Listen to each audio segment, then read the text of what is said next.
City corporation বলে 24 ঘন্টা, কিন্তু বাস্তবতা কি? গত বছরের অফিসিয়াল ও মাঠ পর্যায়ের ডাটা এবং জনদুর্ভোগের চিত্র আপনাদের সামনে আমি এখন বলছি। বর্জ্যের বিশাল পরিমাণ। ঢাকা উত্তর সিটি কর্পোরেশন ডিএনসিসি কোরবানি পরবর্তী 3 দিনে প্রায় 10 থেকে 12,000 টন পশুর বর্জ্য উৎপাদিত হয় এখানে।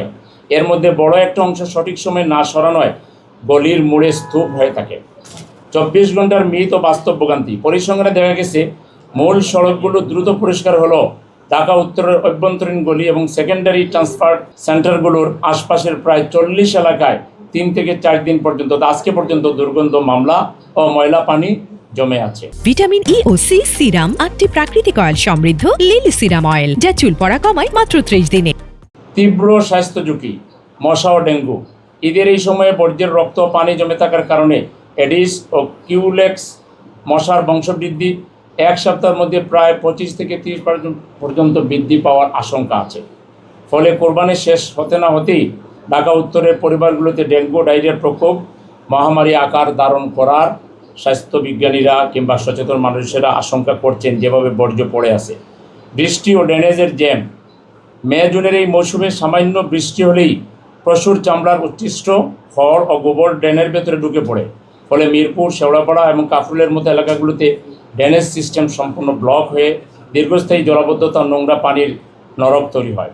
আমি প্রশাসনকে জিজ্ঞেস করতে চাই, মিরপুর ইস্টার্ন হাউজিং বা উত্তরায় যখন সাধারণ মানুষের হাঁটার রাস্তা বন্ধ করে আপনাদের নাকের ডগায় অবৈধ হাট বসে, তখন আপনারা কোথায় থাকেন? ডিএনসিসি 10,000 টন বর্জ্য যখন 3 দিন ধরে পচে গলে ডেঙ্গুর মহামারী তৈরি করে, তখন জনগণের ট্যাক্সের টাকায় কেনা ব্লিচিং পাউডারগুলো কোন গুদামে লুকিয়ে রাখা হয়েছে জাতি সেটা জানতে চায়।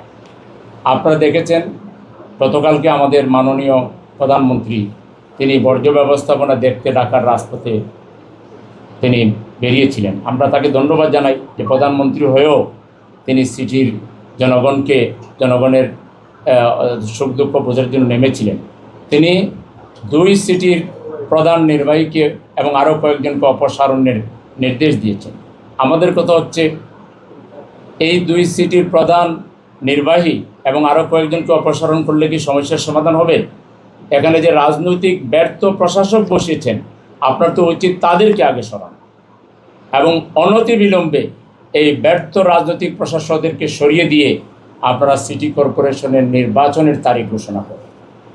নির্বাচনের তারিখ ঘোষণা করতে গড়িমসি করলে জনগণ সেবা থেকে যেভাবে বঞ্চিত হচ্ছে এবং পুরো সিটি যেভাবে নিরাপত্তাহীনতায় আছে, পুরো সিটিতে যেভাবে স্বাস্থ্য ঝুঁকির মধ্যে মানুষ আছে, মানুষ যে কোনো সময় রাস্তায় তাদের অধিকার আদায় করার জন্য, তাদের দাবি আদায় করার জন্য তারা রাস্তায় নামতে বাধ্য হবে।